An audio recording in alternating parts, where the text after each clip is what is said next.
Well, should we look at the chaos that developed in the House of Commons last night? Fiery exchanges, walkouts.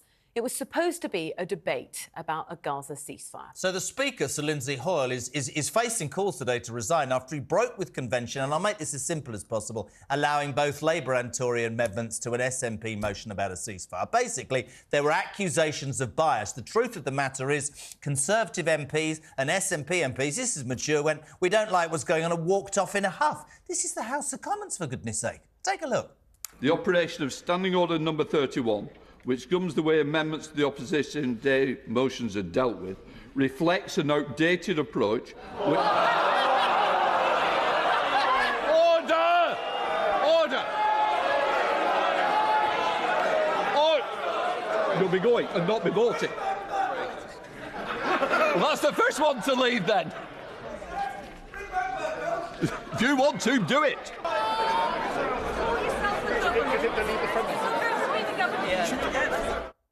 Well, now 33 MPs have signed a motion of no confidence in the Speaker, despite him returning to the chamber to make an unprecedented apology. And I have tried to do what I thought was the right thing for all sides of this House. I thought I was doing the right thing and the best thing, and I regret it and I apologise for how it's ended up. I do take responsibility for my actions, and that's why I want to meet. And that's why I want to meet with the key players who have been involved. We're joining the studio now by the man who knows everything, TalkTV's chief political commentator, Peter Cardwell. We can get stuck on motions and all that. Basically, as an overview from somebody who isn't as intelligent as you two, right? A bunch of elected people yesterday, we're going to have a debate on whether this country should call for a ceasefire in Gaza, right?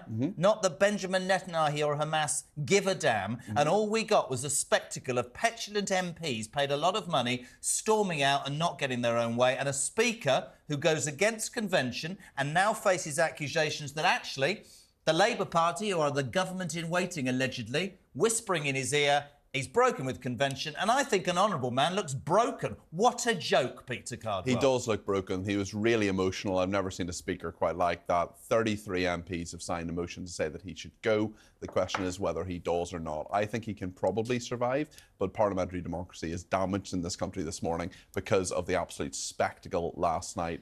So many different aspects to this in terms of who wanted what at what stage, different motions being put forward. At the end of the day, the impression that is left for so many people is one of chaos, confusion, and actually, when we remember that this doesn't mean anything. So let's try and work out why that happened, because it's political game playing, and the SNP had an opportunity to say, right, it's our day to be able to call a motion, and so we're going to ask all MPs to vote on what was the most strongly worded version of asking for a ceasefire, which put some Labour MPs into a difficult predicament because they didn't want to say, well, objectively, I vote against a ceasefire because that looks wrong, but the wording of it was something they didn't agree to, which is why Labour tabled their own amendment. That's all completely and right. normally what would happen is the SNP would have their motion tabled, but the Speaker said, I'm going to let Labour have their say too. That's where it all sort of started to unravel. Yes, so usually the government does what it wants in Parliament, but every so often you get opposition parties can have their day, as you correctly say, Rosie. So it was the SNP's day. They decided to do this on Gaza. Usually what happens is you can amend things that go through Parliament, but actually, usually when it's an opposition day motion, they don't get amended by other opposition parties. But Labour was allowed to do that yesterday, which doesn't usually happen, but that's what Lindsay Hoyle allowed to happen. He says he's worried about the kind of intimidation that MPs are getting. There were protesters outside Parliament yesterday. There have been all sorts of threats against MPs as well. Essentially, MPs were being asked, do you want a ceasefire or do you not? Whereas Labour wanted something slightly different. They wanted their people to vote for that. Also, Labour was very divided the last time this came to the House of Commons, and that has caused all sorts of problems for them. So really, Labour was breathing a sigh of relief yesterday, but everybody else was annoyed. Well, this is the interesting thing. So Maria Colville, government minister, was on this show before 8 o'clock. She tweeted, and I'm not going to say the exact quote, but she tweeted that Sue Gray, the head of sort of the background of Labour, the woman who brought down Boris Johnson, you know, works for Keir Starmer, Starmer's chief of staff, was allegedly seen in the corridor whispering in Sir Lindsay Hoyle's ear. So lots of debacle. I want to read again what I read from the Sun. That, by the way, Lindsay Hoyle denies that. I want to read this because the Sun, I think, have it right. What matters about yesterday, Peter, is our democracy, and also whether Hoyle would have done the same to the Tories and if now a question mark hangs over his impartiality, add to that not just the pressure, but he says that it was all about, outside. Has the Speaker, in his mind wanting to help outside a baying pro-Hamas or Palestinian mob massed outside? The Sun is saying, did the Speaker, was he essentially trying to do what's right by MPs, or was he bowing down to Labour, the would-be government in waiting? Had somebody said to him in his ear, you better let this through, mate, or you'll be out when we get in? I'm being completely serious. Well, it depends how you look at this. Certainly the truth of the matter will be known in time, I'm sure. But in terms of what the Speaker did, well, was he trying to prevent MPs getting attacked, getting intimidated? Was this the right thing to do to allow them all to vote for a ceasefire in some way? Or was this because pressure was put on him? He certainly met Keir Starmer. Now, he denies he ever spoke to Sue Gray, who's the Chief of Staff to Keir Starmer and a very controversial figure in Westminster. But nonetheless, he made this decision. Immediately he made it, as we saw from the clip a minute ago, immediately he made the decision in defiance of what his civil servants, the experts, the clerks... Yeah, they told him no, right? They told him not to do it, but he decided to do it. So whether he'll regret that for the rest of his political career, we'll find out in the next day or two. I think when you take a step back from all of this, what you see is the situation in Gaza is being used as political football by all of the parties. And that's the thing that I think for the public will say, we've lost sense of the bigger picture, and that sticks in the throat. That's exactly right. Figures from the Gaza Health Ministry, now these are Hamas figures, so we've got to be sceptical about them. They say 107 people died in Gaza yesterday. Nothing that happened in Parliament today will change any of that, will change any of the effects of what is going on in Gaza, the real humanitarian catastrophe that goes on there. But what it does do is allow MPs to say, look, I voted for a ceasefire. What happens next, Peter? Well, it'll be fascinating to see. We've got 33 MPs voting this motion of no confidence against the Speaker. You can't actually remove the Speaker, but in 2009 there was a motion of no confidence against Michael Martin, who was then the Speaker. He left as a result. We'll see what happens. 23 against Burke. That's right, There's 33. I think, let's make the point, I think Lindsay Hoyle is a man of honour. I think you could tell in his voice. But unfortunately, somebody was saying to me this morning, conventions need changing. That's all well and good. That's a separate fight. If you break a convention, I think you put it really well. Does that leave him in an untenable position? Would the Tories like him out so they can get a Tory in the Speaker's chair before patently what might happen in a few months' time, a Labour government? Can we talk about the other... Ask him about this. This is my favourite story of the morning. Before we do that, can I just ask really quickly... Of course you can, Malcolm. What is the government's stance then, right now, the UK's position on what's happening regarding a ceasefire? So they want a humanitarian pause, was what the government said. So what's the difference between a humanitarian pause and a ceasefire or a sustainable ceasefire? I'll tell you exactly what's the difference, Peter. You know that. That's a ridiculous comment, isn't it? A humanitarian pause is all stop to let some humanitarian... A ceasefire, right, means put down your weapons, everything's fine. That is not going to happen. However many people jump up and down and go, ooh, it's not going to happen. It's not going to happen. And that's what infuriates me about yesterday, because we look ridiculous on the world stage, don't we? Completely agree. Again, we look ridiculous. Can we actually bring in, this is brilliant, former chair of the Defence Select Committee, Conservative MP, I believe he was there, Tobias Ellwood. Tobias, good morning, how are you? What a joke, I'm afraid. The British political system looks this morning, my friend. Your thoughts? It was astonishing scenes, I have to say, in Parliament. I mean, it really overshadowed, as you were just discussing, the important issue of Gaza. I really was looking forward to expressing my views. I'm a former Middle East minister. I want to see us work towards a ceasefire and the steps required to get there. But even before the circus began, Labour were deliberately delaying the start of the debate. The SNP's call for an unconditional ceasefire was never going to land, simply because Israel and Hamas wouldn't agree to stop the fighting. So, as you were saying, there's some semantics in the wording that we're using there. Ceasefires work because they're a contract between the two sides, and they normally involve a third trusted party to bring people together.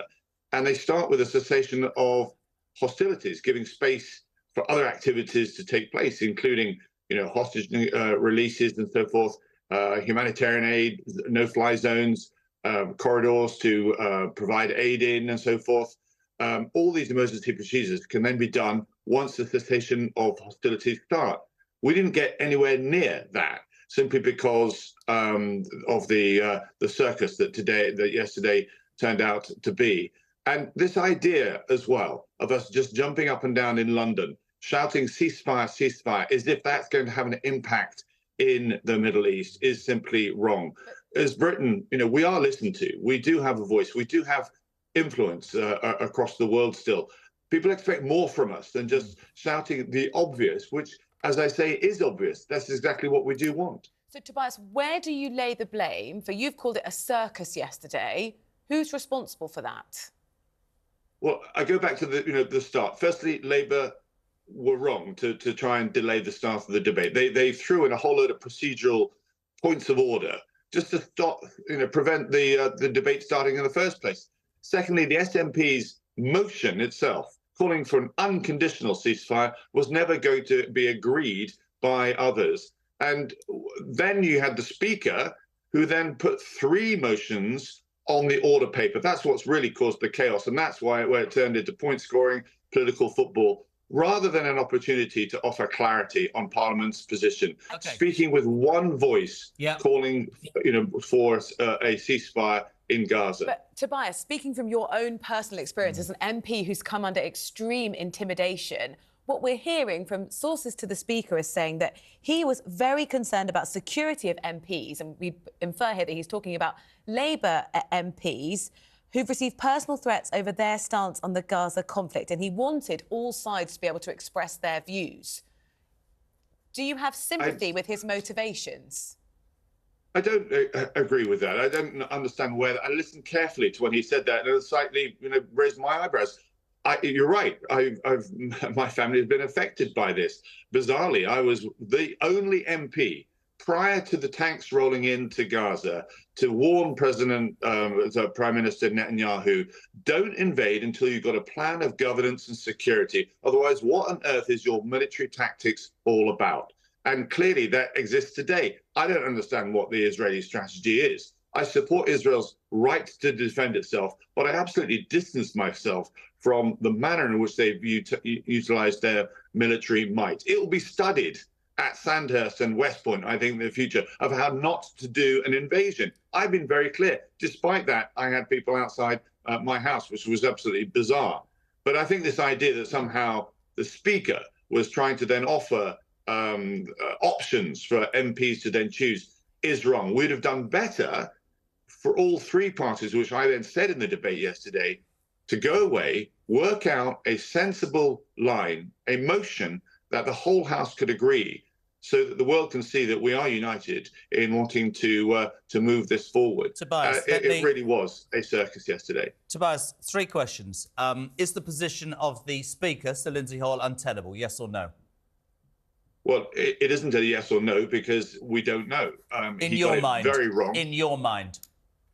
Well, let me expand. He got it very wrong yesterday. He ignored his own clerk's advice and chose to break with protocol, putting 3 motions on the paper. He did come back to apologise, give him his due. He said he'd meet with party chiefs and so forth.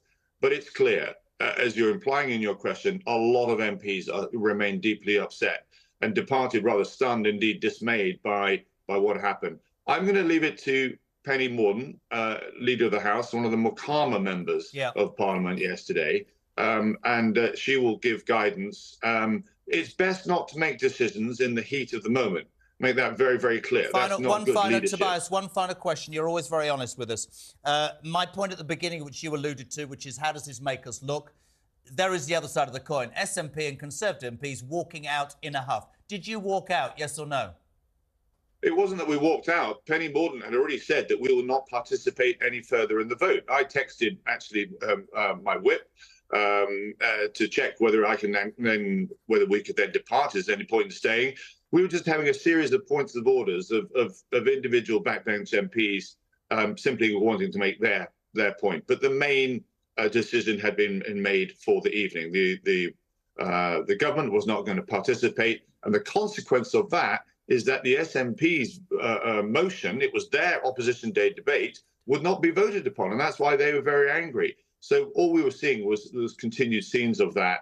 The SNP chose to walk out. It was clear that the whole thing had collapsed. There wasn't any point in staying. Very interesting. Really appreciate your honesty, Tobias, and thank you for also being honest about what happened to your family. Really, really appreciate it. Good to have on. Peter, very quickly, we've got 30 seconds. he's a parliamentarian. He says the position of the Speaker could what will happen the next few days. But overall, just unedifying, mate. Completely unedifying, really. I mean, who would look at politics and say, actually, I trust those politicians, or I want to go into that? We're at a stage in the electoral cycle now where I think people are just thinking, actually, what have our politicians got to give us? And actually, this connection between politicians and people on a big issue like Gaza that many, many people have very, very strong opinions on seems to have been lost yesterday. So even the point of Parliament having an opinion on this, even that basic principle seems to have been lost yesterday. I think people will be very despairing, and we'll see what happens to the Speaker. Rosie said it earlier, it was political, it was game playing. At the end of the day, as Tobias said, you'd want your Parliament to send one message, not that message is going to be listened to. Well, Maria Caulfield will be here in the next half an hour, so we'll ask that specifically to her. Peter, thank you so much for your time.